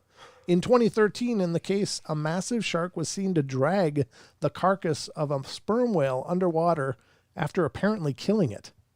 Witnesses claimed that they saw the enormous tail fin of a monster shark break the water's surface, after which the whole carcass was pulled under with breathtaking force. One longtime local resident explained this in the Sage News, "I've lived on the coast for most of my life, and I've never seen a shark's tail fin that large. It must have been the width of my fishing trawler." Wow. About an hour later, after the alleged attack, the carcass of the whale was said to have washed up on the shore and displayed evidence of having been ravaged by something very aggressive and very large. One marine biologist named Robert Culper, who allegedly examined the carcass, said it appeared as if the entire lower third of the animal had been dissected with one bite, and that a large tooth measuring a whopping 7.5 inches long had been found embedded within the dead whale's spine. According to the news report, it is estimated from the size of the tooth and the bite radius that whatever attacked the whale had been far larger than any known specimen of great white, with some estimates claiming that the beast may have been up to 100 feet long, with a bite radius of 7 to 8 feet. Wow. In response to rampant speculation that the culprit was a surviving Megalodon, Culper stated, "I cannot say that the whale was attacked by a Megalodon, but whatever attacked and killed this beast should have had paleontologists rather excited." This is a alleged photo. This is not a sperm whale, though. This is a blue whale. I don't believe this. Attacked by a Megalodon. Oh, this might be a different picture altogether. Okay. But that's like a blue whale, isn't it? Look at that. Jesus. There have been numerous reports of purported Megalodons attacking and maiming whales, and there have been various photos put forth on the internet supposedly offering proof of this. One such account is that of a whale that had its entire tail allegedly gnawed off in Hawaii in 2009. Yeah, okay, that's this, I guess. The propensity for attacking whales would actually fit in well with what is known of the behavior of Megalodon sharks, as it has been discovered in recent years that this predator often preyed on whales and other large sea creatures such as seals, sea lions, giant sea turtles, sea cows, dolphins, and porpoises. Fossilized evidence in the form of ancient whale carcasses has been found that shows the characteristic marks of very large shark teeth, and in the 1990s, it was ascertained by paleontologist Dr. Breton Kent that the Megalodon was far more aggressive in its attack style than previously thought. You think? After examining the remains of fossilized baleen whale that had been killed by a Megalodon, it also found that the Megalodon was fond of targeting hard bony areas of its prey, which it would crush with awesome power, rather than the soft targets preferred by modern great whites. While stories of surviving giant sharks prowling the seas to wreak havoc are spooky and intriguing, it may not even be possible. They are not done any service by modern society's penchant for jumping on them and sensationalizing them to the point that these accounts become hard to swallow. The internet is awash with numerous videos on sites such as YouTube that purportedly show Megalodons menacing ships or even outright attacking, such as one scary video of a group of cage divers being harassed by a shark that seems to be far larger than any normal great white. Yet, as popular and widely viewed as they are, the veracity of these videos remains in question. By far the worst offender in hyping up the existence of giant killer sharks and surviving Megalodons is the famous documentary network Discovery Channel. In recent years, the network has increasingly upped the ante on turning up the spooky factor with its annual Shark Week episodes. Each year, the Discovery Channel has been more and more brazen with putting out what have been termed mockumentaries. Like Sharknado! No, like Mermaids, the Mermaids one that they did too. Oh. Yeah, these are programs which go to great lengths to pass as genuine documentaries, presenting realistic footage, evidence, interviews, and eyewitnesses, and talks with various experts within the field. That experts is in quotes. The programs are extremely convincing in their portrayal of events, and although they are usually marked as at least partially fictional in fleeting disclaimers at the beginning and end of the programs, to the casual viewer, they seem to be the real deal. And indeed, they are obviously meant to be taken that way. That's a good point. I think those mockumentaries are an absolute joke. I don't know why they would do that. Mixed within the realistic depictions of various phenomena, these documentaries make heavy use of expert testimony, which is often gained through less than reputable means. Real experts are often led along a manipulative, misleading line of questioning, meant to draw out the answers producers seek, which are then edited in such a way as to seem to be endorsements for whatever mystery the show is peddling. If an expert is not available, then the interviewer is simply faked, with actors posing as professionals, with credentials that cannot be traced, and even the eyewitness testimonies can be faked with actors. Found footage and photographs are spruced up with clever CGI and spliced together to complete the ruse. The end result is a program that, on the surface, for all intents and purposes, genuinely feels like an authentic documentary portraying real events and exhibiting honest expert opinions, yet which at its heart is a farce. Sounds like a Chronicles show. Oh, what? Never mind. Oh, I like that he's pointing this out though, because Yes. you know those mockumentaries are a serious disservice to anybody that's True enough. an enthusiast. During Shark Week, the Discovery Channel has released several of these mockumentaries, which have been served to draw in viewers and have an unsuspecting masses by the whole thing. Hook, line, and sinker. I like that. The Discovery Channel released several high-profile such programs for several years running concerning the continued existence of the Megalodon, and those often involve supposed stories of aggressive attacks by the beasts. In 2013 and 2014, the network released 2 programs entitled Megalodon, The Monster Shark Lives, and Megalodon, The New Evidence. The New Evidence. Yeah. Oh, this is one of the purported photos. 64 feet, huh? The programs offered up several pieces of supposed photographic evidence for the continued existence of the Megalodon, such as one photo purportedly showing a monster shark cruising past a bad guy for World War II U-boat during World War II in what is advertised as a declassified image. The photo was claimed to show a shark estimated at being around 100 feet long, and at first glance seems to be genuine, but it turns out that according to many astute commenters, it is very likely a complete fake, or at least heavily doctored. Other photos presented showed half-eaten whales and extremely large sharks swimming offshore, all of which are of unknown and questionable authenticity. There are also presented sonar readings claimed to be of massive sharks far larger than any currently known to exist. The same programs presented the harrowing tale of a South African vessel that was purportedly attacked by a megalodon, killing 4 of its crew members. The footage is presented as a sort of found footage scenario for a crew aboard a charter fishing vessel on April 5th, 2013 in Hout Bay, South Africa. The video purportedly shows a very large unknown animal aggressively capsizing the boat, either through ramming it or biting it, which allegedly had 6 people aboard. According to the show, the bodies of 4 of those aboard were never recovered. The video is presented as absolutely real, and the program goes through great lengths to reinforce the genuine feel of the whole incident, even showing purported news footage in the aftermath that seems to show a news conference with South African authorities speaking on the frightening incident. The problem with this whole amazing account is that follow-up investigation has not been able to turn up any official reports or news items that the whole incident ever happened at all. And the South African media seems surprisingly silent on the matter, leading many to suggest or suspect that the whole thing was a clever, well-orchestrated fake. In one article called Megalodon the Monster Shark Lives Not, dinosaur expert Bob Strauss criticized the whole alleged incident, saying, "What can you say about a TV documentary in which the suspiciously good-looking lead protagonist, marine biologist Colin Drake, comes up empty in a Google search, or for that matter, his equally attractive marine biologist pal Madeline Jauberts, who joins him halfway through the show, and whom a cursory web search easily demonstrates not to exist?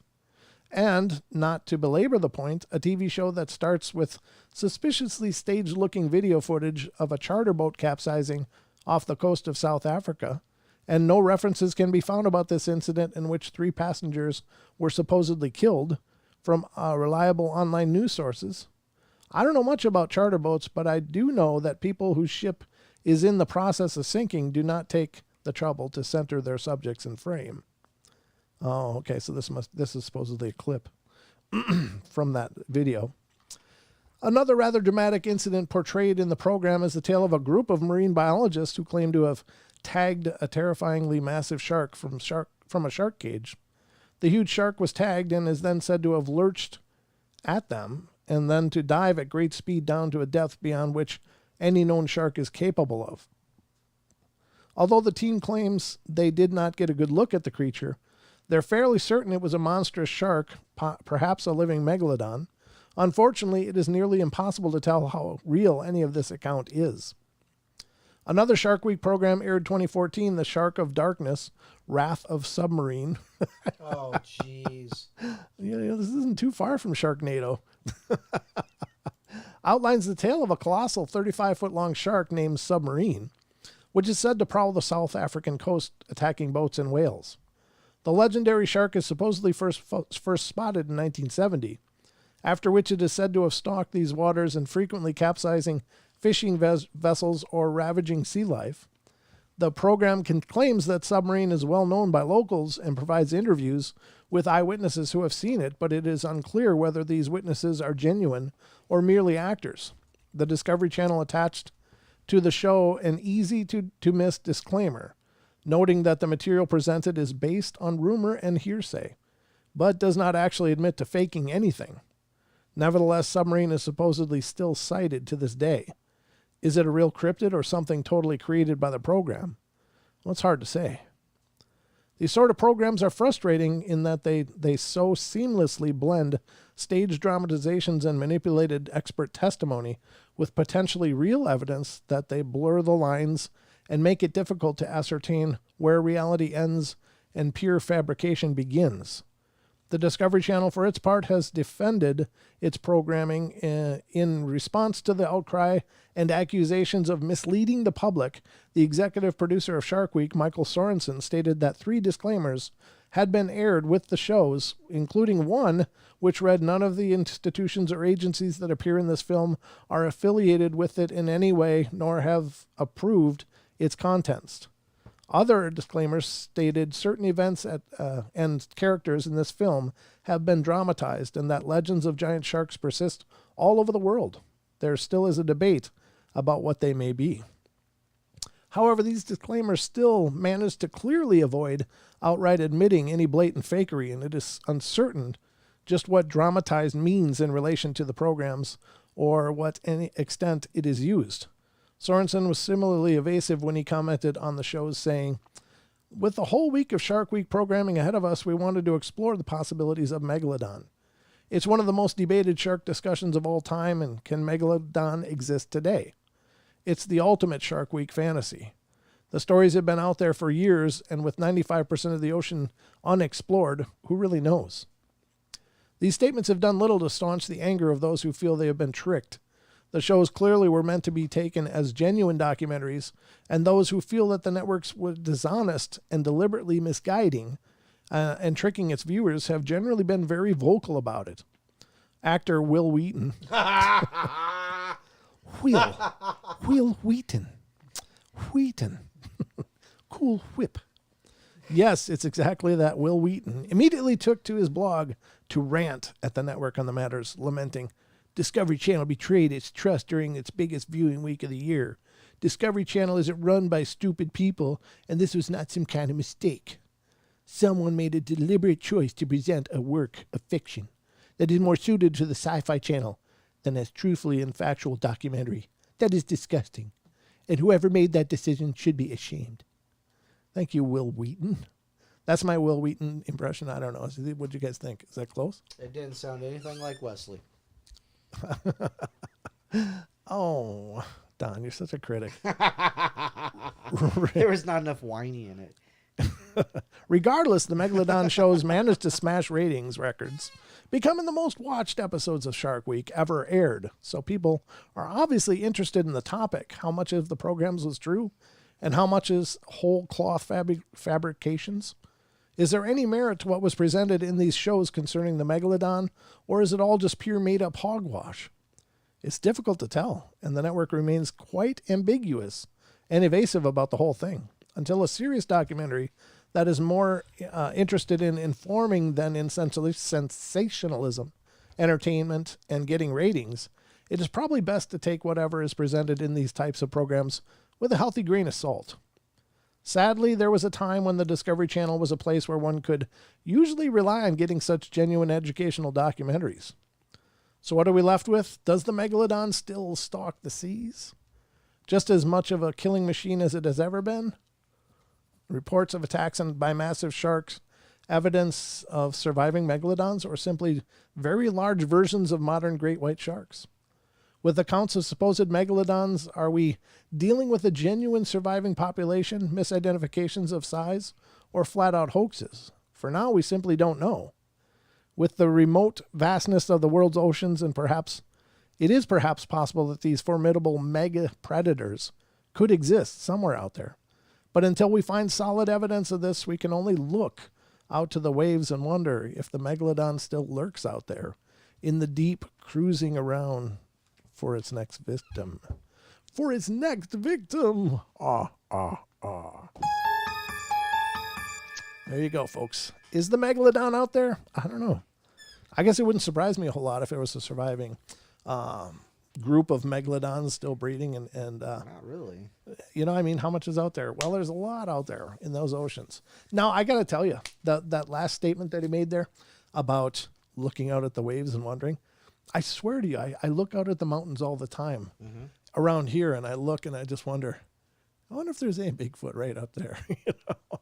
And you know, I don't know. It's just something that always occurs to me. Right. Or what is up there that we don't know? I always look at these mountains around here. It's beautiful up here, ladies and gentlemen. We're up in the north tip of Idaho, and there's lots of mountains visible right from the town I live in. And I look at those, and they're all forested and stuff. And I think, God, they could be sitting right up there looking down on the city, wondering what the people are thinking. Well, that's like, you know, our friend Cindy just lives out in the Hoodoo Valley, you know, and that's called the Hoodoo Valley for a reason, you know. It's called Mount Hoodoo, too. Yeah. So, you know, there you go. Yeah, and a lot of those old names are for a reason. Like they don't just randomly name things like Devil's Peak because it's a neat mountain. They name things like that because, well, a lot of times, I think you ever see the name Devil in a geological place, it probably means somebody was spooked the hell out of them. You know, something spooked the hell out of somebody, and there's got to be tales and stuff. And a lot of times people think that it's because of the First Nations, sometimes referred to them as like forest devils or something that translated roughly as that. So hard to say, but there's things out there, Don. There's things out there. There is. That's what they say. I actually believe that, yeah. I do too. I really do. And ladies and gentlemen, I guess the one thing the Paranormal Portal will always be, it's just a journey into these possibilities. And I don't say impossibilities because I don't believe anything's impossible, but just with all the different creatures and claims that are coming in all the time and that I run into when I'm researching, I'm just always baffled and gobsmacked about how much is out there, how much could be out there. And, you know, even if it's not always from here, maybe it's just from here sometimes or has the ability to be here when it wants to. Because I kind of starting to, you know, I got to admit that I'm going more and more towards this multidimensional thing too. Right. I think it explains a lot I don't really understand the mechanics of it. I would like to think, as I stated in past shows, that this whole multi-dimensional thing is just these dilations and contractions of possibly little windows that open and close in our natural world all the time. So you're talking about string theory. I'm talking about like wormholes into another dimension. Right. I don't know if that's string theory. I don't know enough about that kind of stuff. But well, it's not string theory. It's the thought that when the veils that separate the dimensions come together and they mesh and they overlap. Right. It's like that. It's like, you got this character doing this thing and you got this character doing this thing and they overlap, and something happens between them. That's the way I've always looked at it. But anyhow, I'm just me.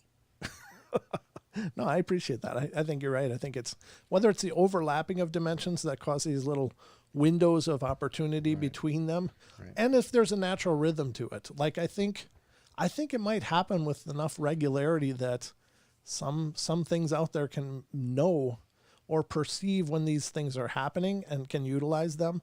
Like say if there was this whole dimension of populated by these big, tall, hairy creatures, and they just learned that they could gain access at these points at certain times, like a subway schedule. Like a New Yorker knows that they got to hit which trains to go to Queens or, whatever. I mean, they know the schedule, so they make sure they're there to hitch to ride. And so I think maybe it's kind of the same way in our natural world. Like these are just momentary dilations, but there's a frequency to it. Like it happens continuously, and maybe with their senses are so much higher tuned than ours that they can see it happening. And they can take advantage of those and then take advantage to come back to their land. I don't know. Maybe they're not here all the time. Maybe they are, but I just have a hard time believing that there's this big, and this is just me, folks. I'm not saying it's not possible. I'm just saying this is the conclusions that I'm coming to personally, because I have a hard time believing that something can control the dimensions that lives absolutely fairly like that. I don't know. That's the only rationale I can come up with. Maybe I'm way out there. I don't know. But I always think about these possibilities and ponder these things. Is there a Venus Canyon? What? Is there a Venus Canyon? I don't know. Justin Goodearth is asking, is there a Venus Canyon? Not that I'm aware of, but I don't know. Oh, thank you, Lou. Lou says he agrees with me. Well, thank you. I appreciate that because, honestly, I don't have any clue. Nobody does, But I just try to think of what are some possibilities. Sorry it was late. Good show. Well, thank War Child. Appreciate it. Anything else going on in the chat that we need to be aware of? Bigfoot in black watching Brent. Aiden Welsh. Yeah, maybe. Maybe he's out there with his laptop tuning into the portal. Could be. I'd rather he's doing that than looking in my windows. I'll just say that. That's creepy. All right. I think we've maybe reached the end of our journey. What do you got, Don? Did you have anything you wanted to read? No. I'm pretty covered for the night. Yep. Don is covered, ladies and gentlemen. I just, enjoyed adding my commentary. I enjoyed you adding your commentary, too. That's what I like. Find fun. It's good fun, ladies and gentlemen. I think, Jesus, Justin. Yeah. I'm not saying that one. You can kiss my crevice. I ain't saying that one. Motorboatin'. Oh no. Oh my. All right. Well, that's all I got. I don't know what else we can do here, folks. We're about out of time. Oh no, you didn't, Everett. We can circle the drain for a while. Everett, you guys are just taking it over. Yeah. Okay. They're just tearing it down in there. All right, family show, folks. Family show. Just remember that. But I guess that's all we got. Anything in closing, Don? Teespring. Teespring. Always check out Teespring, folks. There's all the Paranormal Portal gear is over there, and the link is in the description, right under me, right under here. Just show more, and you'll see the other links that pertain to the show, including copies of the songs. If you want to download copies of the songs that are used, some of the songs used on the Paranormal Portal, you can check those out. So real quick, Elaine says, I was secretly hoping that the mermaid story was true. I know, me I kind too. of was too, I got to admit, every one of those. It was convincing. I love the idea that these things are out there, ladies and gentlemen, and I think they might very well be. I don't know that there's any reason to discount the phenomena completely just Right. because of some documentaries. But the footage, I saw that footage. I watched the mermaid one. I was like, oh my God, Yeah. that's amazing. You see that hand on the, and then it's, to find out, I was before I really even knew what a mockumentary was. And I was really disappointed too. I felt like I'd been kind of, you feel like somebody's really taking advantage of you. Yeah, and you felt really let down. Right. It's like, how could you do that? That sucks. Right. You exactly. suck. You suck. Oh, You're like Tom Ding Dong. yeah. But I'm with you. I love believing all of this stuff is real. But I think there's still always possibilities. So Right. I think it's always possible, folks. Everything's possible. The portal is just another facet of that, proving that everything is possible. Because guys like us got a show. Go figure. Right, Don? But yeah. Yeah. Just yeah. All right. Well, that's all we got for you guys. Hope you guys enjoyed the journey. We sure enjoyed bringing it to you. I'm sorry I tripped over my tongue all night. It's just the first night back and sleeping questionably. Excuses. Mediocre. It was mediocre, but I brought you all the love I can manage. And just remember, I love you. So don't forget it. That's it, I guess, right? That's it. Yep. All right, folks. Well, be sure to tune in tomorrow night. I'll be back with the Night Terrors. It's just me, but I'll bring you about an hour of something good, hopefully. And on there is also the trail cam terrors that we go into at the end of all the night. Trail cam terrors is at the end of the Night Terrors episodes. I take a trail cam image that's been captured and talk about it. Then you go online and you see all the different trail cams. Yeah. When did you start doing that? Oh, a couple weeks ago.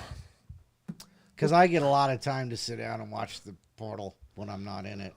Well, I guess you know where your priorities are. That's all I can say. Yeah, cool. No, it's just a couple minute segment at the end of every show, but I think they're really cool. I didn't know that. Pulled up a good one last week. Oh, You should check it nice. out.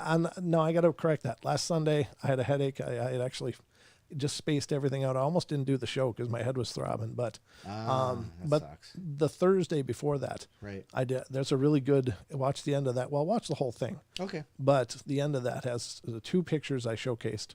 And one of them looks like something with a talon, a big talon, is dragging a deer. Oh. Yeah. And I was thinking, God, is that a thunderbird or something, Right. Swooping down and grabbing. But, man, it's creepy. So check it out. But so I'll be back tomorrow night with the Night Terrors. And then Friday night, I'll be here with you going into 2 full hours by myself. But Don will be back on Saturday. On Saturday. So I hope you guys will join me then and join us then. But remember, we love you all. Be good, be kind, be nice. Take care of each other. Help each other out. And find the magic in every day. All right, guys. Love you bunches. And have a good night. Good night.